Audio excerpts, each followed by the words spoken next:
Reginald, right here for Island Adventures. And today I'm hanging out with my good friend Reginald from Faizabad. We're going to talk about a lot of things, mainly focus on Reggie has amassed a huge collection in Trinidad terms of guitars and gears, and he has some stories to share. And I thought this would have been an interesting offbeat kind of episode on Island Adventures. So Reginald, Yes, how sir. many guitars that you actually own? I own 11. So how long have you been playing guitar? I've been playing guitar from 2002. I was 19 years old when I got our first guitar. Right. I didn't have like a lot of friends who used to play guitar around that time.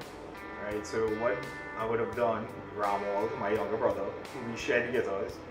Right. So he would have learned stuff, showed me, I would have picked it up, then I would have gone on Google, and like back then no YouTube.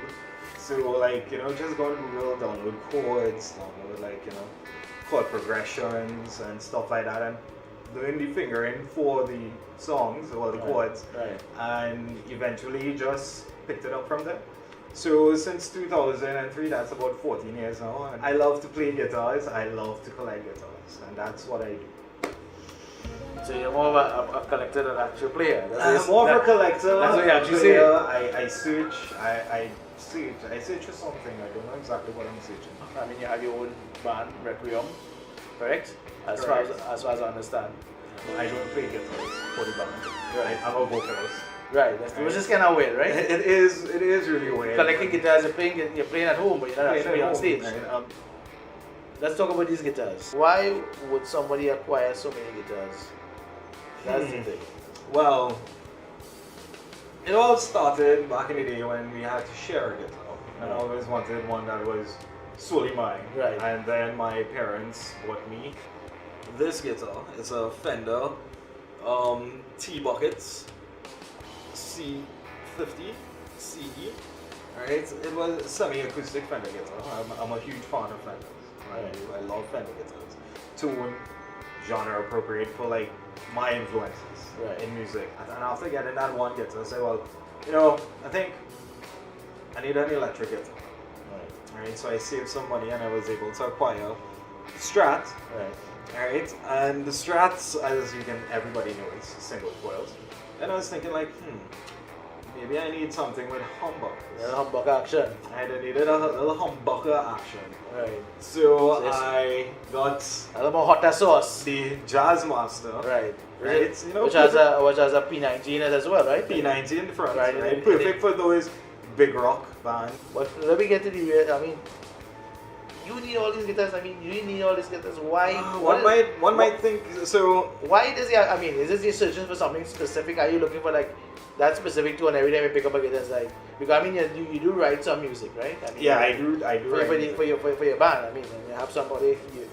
But what? Why amass all of these? I mean, that's it. I mean, is it?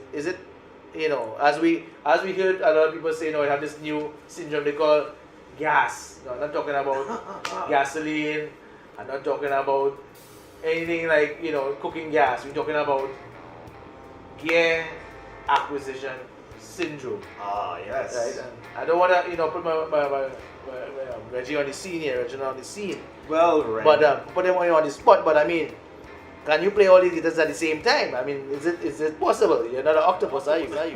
No, I'm not. Well, I mean, but I do think that we all suffer from a bit of gas every now and again. Right. So could we call it gear acquisition syndrome? Call it hoarding? Call it collecting? I like to call it collecting. Well, collecting is a more refined word, but which would explain the epiphone I have in the corner there. That's a Chet Atkins special. Right. Which would also explain the Takamine I have here. They do not make this model anymore. This guitar is a typical Hard Rock Cafe branded guitar. I bought it from a friend's father who used to work on a cruise ship and went on tours across Europe and stuff like that. And yeah, it's one of the most interesting pieces I have in my collection. So it's been places. It's been way more places living the musician's lifestyle. Right. For quite some time. Even though it's not to say that it's a high-end guitar, it has traveled like a penny. It has traveled because like a penny. this was actually one of his gigging guitars that Right. he used on these tours, on the cruise ships, you know. Right. He toured like South America with it when he was on cruise ship weekend. This was his main guitar while he was performing at the night. So when he toured Europe, he went on a tour last year, but previously, the last few tours he did to Europe, this was his main gigging guitar for his style of music that he did. Alright, so I mean, like, this has to be the most interesting piece that I have, even though the value isn't that much. The personal value and the memory behind it, and like what it's the memorabilia, right? Yeah. If it could have talked, Yeah. It might tell certain stories that, like, you know, I could only dream of. Right. So that's like the most interesting. The second most interesting piece I have in my collection is the Takamine. Now, funny story. Right. Friend of mine. Right. We were both trying to acquire gear around Right. the same time. You know, well, me as a collector, him as, like, you know, buy it, fix it up, sell it, flip it. Right. You know, he heard of like a music store up north was closing down, and they had like a lot that they advertised, so he made a call, stuff like that. You know, he went the day of the auction, Right. and he was able to acquire a lot of Takaminis. There were a pair of them. It was like a steal of a deal. It was a steal of a deal. Right. That was like really interesting. I got really excited about that. Right. Right. My most fun guitar to play is the Shatter for a few reasons. So it's the most versatile guitar I have in my collection. Dual hums, right? JB, G.A.S, right? Mahogany body, flame maple top, coil tops. Right. So it can literally do any type of music. Right. So it's just another tune. It's another tune that you could actually pull out of it. Yes. Right. Yes. So this is a really fun guitar to play, and actually, like, this is the guitar that I play the most. Right. No. So this is your favorite. This is your baby. I wouldn't say it's my baby. I'll say, like, you know. I know fellas, some guys like to name the guitars. I think Reggie, and I think you're one of those guys. What is the name of this guitar? This one here is called Shelly. Where do you reach the point where enough is enough of acquiring all this stuff? Oh, well, you know, as me and a couple of my friends joke and kid about it. Right. You know, your collection is always complete with the next one. Right. Right? So the next one is going to come, and then you'll be like, well, just one more. There's one more you need. Just one. So, but let me ask you, are you going to acquire another guitar? I'm currently working on it. Finances are preventing me currently. Right. So this is a good time. This is a good time, you know, to bring on these tips. to tell me if you really have this problem, right? So forgive me if I have to read this on the paper because you know, this is gas prevention tips. So this is like a, you know, I think, you know, hot cold. Right. Hot cold gas prevention tips. Right. So first of all, number one. When a lot of people, you know what I mean, I don't want to say specifically anything, I just want to say, gear acquisition could be anything. You don't have to be guitars. It could be phones. You can have the latest tech. You know, some people I must have the latest tech. 3 months down the road, you have a phone, the latest iPhone, the latest Samsung, and it's not an ad for anybody. But what I'm saying is that the popular brands, and you must have the newer one all the time. You must have it. And then at the end of the day, this does the same thing. Probably a few more features. It may look prettier, but it doesn't work the same thing. But I don't know. That's left up to anybody to be. That's their option. I mean, nobody says to spend your money. You shouldn't spend your money. If you work hard for it, you should spend it and enjoy your life. But let's see about what these people recommended. You know, first of all, the advice they would say: let someone else control your credit card. So, you know, a lot of times people would go over the limit of the credit. And their credit, and they hurt for it, right? Number two, you make a rule for buying new stuff. And when I mean a rule, I mean, I can just use an example. You know, well, the old one I bought, do I really use it as much as I should? Or do I understand the thing fully? Maybe I should use it at least to some extent to see actually get some use out of it. Then I could probably buy a new one if it conks out. Or probably if it doesn't do what I want or it doesn't adapt to my needs. I mean, that is still itself could be very tricky because the mind plays a lot of tricks on you, right?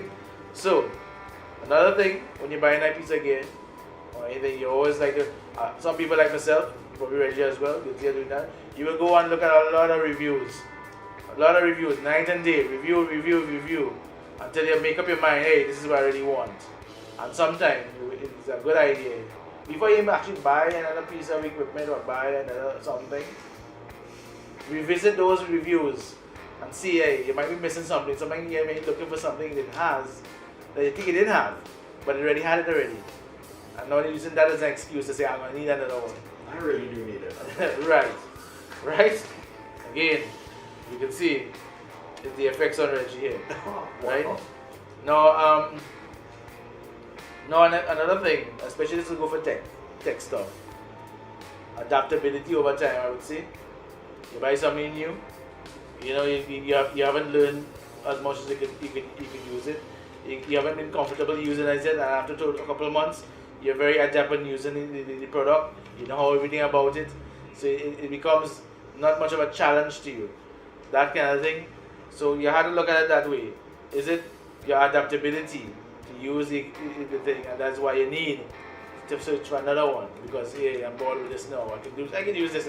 Yes, but your hands are behind me. You know, I can play 5 chords and with one finger, that kind of thing, right? The other thing is that this is a major thing. Again, a lot of people would say this: need versus want. Do I need it? Do I need it? Well, as a collector, right, you'll always. Well, see, that is the word. You're using that word collector very. You're using that. Collector. That is the word collector. You're using that very selectively. That's right. I mean, it's like stuck onto you like a leash. You know, that's what's collector. I'm a collector, so I'm allowed to have as much as I want because I'm a collector, right? Okay. All right. That's relevant. I don't know if it's irrelevant or if it's not relevant. I mean, this is the thing. We would say when we need something, but in the back of our brain there's a very tiny voice. It might be yelling at the top of his voice, like back there, and it'd be yelling, "You don't need this, you don't." But you hear it very softly. It's like a leaf falling from the tree and settles to the ground. Right? So that's the thing. Is it that are you telling yourself that that voice is you doing anything? Stay quiet. Right. That kind of thing. We've been there. I know we've been. A lot of us been there. Right. Been there. Right. And this is the major one, I think. Is it worth it? The cost you're gonna put out, because I mean, new gear costs a lot of money. Is it cost versus the experience? I would say the satisfaction of actually having it is worth the cost. You would say that?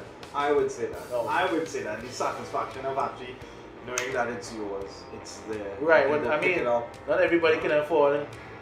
As we're talking about guitars, I mean, there's a lot of rare guitars out there. Sometimes these rare guitars don't get played because of the way it has been owned by somebody famous, it's been played by somebody famous, or it is just a vintage model that has already been sitting somebody. It's somebody's collection for many years, and then eventually it comes out to be sold, and then it has value because of the age of the model. Every manufacturer always has this collectible because of certain changes that have been made. I mean, I don't want to get into that. That's a whole lot of describing that. But what I'm saying is that all these things, and it goes back to say, is the experience worth the cost you want to put? I mean, if you see $100,000 guitar because it was owned by Mr. X guitarist, are you willing to put that kind of money out to get it? Just to say they have it. This is the question I'm asking you now. I don't say that the viewers decide if you have a problem. What is your answer here? Everything within a part of my collection is obviously within my means, right, and within my budget. Right. I may have skimmed on other aspects of life to acquire. I may have saved. Right. To acquire, but it's always within my budget. Of course, I'm not going to have a leeway plan on $100,000 guitar. Right. Even though I may want it, I may need it for my collection. Right. I would feel guilty buying $100,000 guitar. Right. I'll feel guilty. All my guitars are budget guitars. Let's get that straight. Right. They were either on sale when I purchased them or used when I purchased them. Right? Or in the instance of this one here, just really cheap, but good because it's a Schecter, it's built well. I had no problems with it What I whatsoever. want to ask you here, I mean, this is my question on the spot, and this, I just want to point out that this is something that we may have happened upon, but no bad intention to Reginald, you know, to mean him any ill will, but we're just talking in general, you know, and the situation may have been created to kind of put a shed a little light to something that may happen. I wouldn't say it's a social ill, but sometimes this same thing here could be detrimental to a lot of people, financial situations, the happiness, because when they can't acquire a lot of things, it makes them depressed. This is all for the fun of it. We just want to do it all for the fun of it, not to show any ill will to anybody. But all we are saying is that if in this situation you think you have a problem, do you think you have it? Or you have a part of it, or you have a little something of it? I do think that all of us at times do suffer with some sort. We have that one thing. We all have that one thing, right? That we will never admit it's a problem, but Right. clearly it is. I would like to say no, I don't have a problem, but let's just let the collection speak for itself with this question. Right, well, that's what I'm saying, you have a lot. I mean, you can afford to give her a couple. I mean, you might not do that. Give up. Yeah, you know, I mean, you work hard for it. I ain't saying that you should. But what I'm saying is that if many talented people out there who don't even have a guitar, or maybe one like they will to play a guitar, or probably have an old guitar that is, you know, not in the best, I in the best think- condition. I think I wouldn't give away my guitars, and not because I'm selfish or anything like that. Let's get that clear. But all my guitars, no matter the cost, no matter what they're worth now, that doesn't bother me at all. They are all priceless to me. Right. To me, because I mean, like, So it's basically what you're saying, it fulfills a need. it fulfills a certain need that, like, you know, throughout the years, it is an addiction. It is an addiction. So you're admitting you have a problem, but you think you have it in check. I think I'm slowly realizing here now that this is a problem. Okay, this is This groundbreaking. is a deep conversation. Right, this is groundbreaking because this is all real, people. This is all real. This is not very reverse. This is not here concerning that. I mean, I'm glad to see that he's thinking no way. And then the entire world, because I mean, there's gonna be, you know. This is the thing. Nonetheless, it's a fun collection. It's a lovely I collection. just want to thank Reggie for being a part of this very, I would say interesting, maybe, or be crazy, It was kind fun. of, It was fun. It you was know. my pleasure. And I ask people to, if they like what they see, subscribe to the channel. That is important. And thanks for watching.